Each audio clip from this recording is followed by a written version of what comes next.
Monggo, silahkan. Saya menghargai semua pendapat dari para gubernur. Tugas saya sebagai tuan rumah hanyalah menyiapkan venue saja. Kita pastikan tamu-tamu bisa datang ke Solo dalam keadaan nyaman dan aman dan pertandingan berjalan dengan baik. Ya, urusan Israel saya kembalikan lagi ke para pimpinan ya. Ini kan Pak Ganjar juga sudah menolak terkait Silahkan. sebagai kader PDI dan juga kepala daerah. Tugas saya hanya menyiapkan venue. Keputusannya di FIFA dan PSSI. Boleh minta Ya kalau menurut saya ya gini ya, sekarang ini rame-rame FIFA soal penolakan Israel dan lain-lainnya. Ya saya sebetulnya berharap bahwa semua orang itu ketika mereka berpikir tentang Palestina, ingin membela Palestina, mereka bukan cuma teriak lalu tidur. Apa yang harus dilakukan selanjutnya itu loh apa? Kemana arah dari solusi ini? Ini yang harus dipikirkan.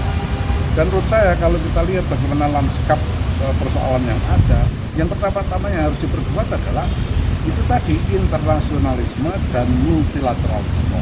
Dan ini saya kira merupakan mandat dari proklamasi, mandat dari para bapak pendiri bangsa. Bahwa kita tidak hanya harus berpikir tentang Indonesia, kemudian berpikir secara parsial dari kepentingan kelompok-kelompok tertentu atau negara-negara tertentu saja di dunia ini, tapi harus berangkat dari kepentingan semuanya. Dan kita harus memposisikan Indonesia ini, memposisikan diri sebagai bagian dari platform internasional dan multilateral yang ada itu, yang merupakan wujud dari kepentingan bersama.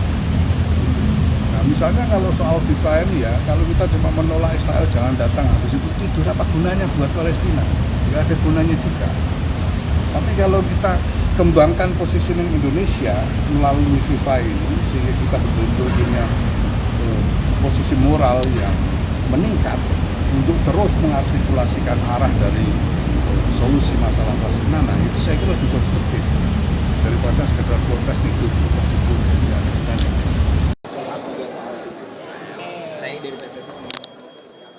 Karena penolakan di masyarakat seperti hari ini kan demo juga masih berjalan soal penolakan timnas Israel. Ya seperti yang pernah disampaikan ya dari Bapak Ketua Umum dan juga Bapak Wakil Ketua Umum, bahwa yang pertama kami fokus kepada teknis penyelenggaraan, bahwa PSSI fokus untuk teknis tim nasional, persiapan tim nasional yang pertama.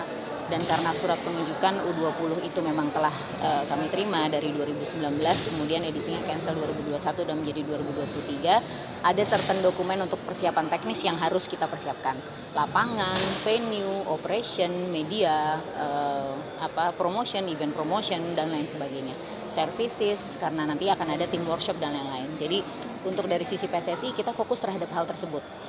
Isu-isu yang lain yang timbul dan semua hal-hal kondisi yang timbul diantaranya itu kita tahu bahwa pemerintah ada bersama-sama dengan kita sejak awal sampai dengan hari ini, dan kami yakin itu ada menjadi sinergi yang sangat baik antara PSSI dan pemerintah, itu aja. Tapi kami sebagai PSSI fokus untuk teknis penyelenggaraan, karena teknis penyelenggaraan ini sangat kompleks ya, gitu. Apalagi yang kedua juga prestasi.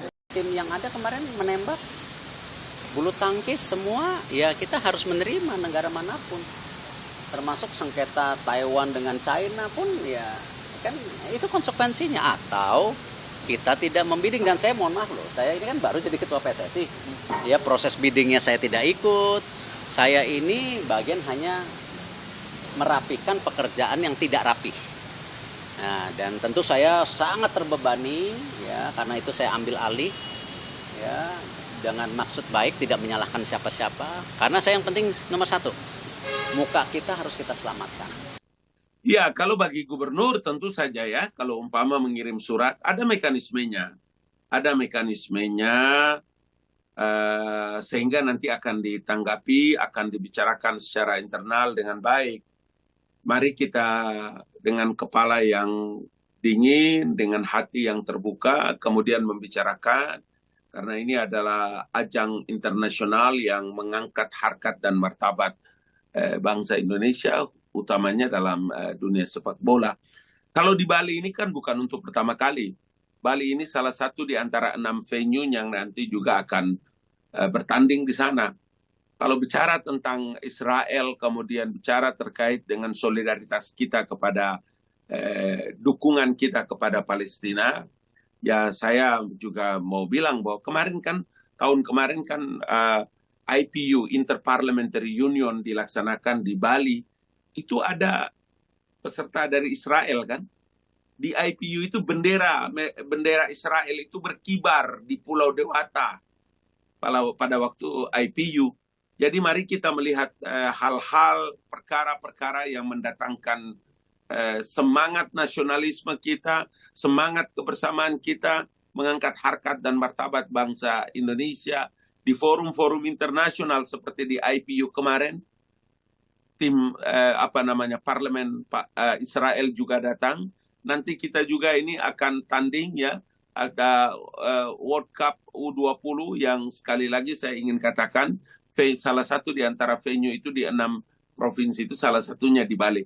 Jadi kalau nanti gubernur mengirim surat keberatan, penolakan dan lain-lain kepada pemerintah, kepada PSSI atau kepada presiden, ada mekanismenya yang akan diatur secara internal. Jadi ini masih harus ada koordinasi dan saya baru menyiapkan beberapa pihak yang akan harus segera saya kontak. Intinya begini, jadi kita tetap akan berpegang kepada komitmen kita atau bukan. Ini bukan hanya soal kebijakan, tapi karena soal undang-undang. Di dalam undang-undang dasar, dalam pembukaan, bahkan alinea pertama, itu harus betul-betul dipegang. Tidak boleh ada kompromi soal itu. Itu aja. Jadi adanya penolakan, kita belum sampai di situ. Pokoknya yang jadi pegangan konstitusi. Alinea pertama. Bahwa sesungguhnya dan seterusnya itu. Ya? Oke, cukup.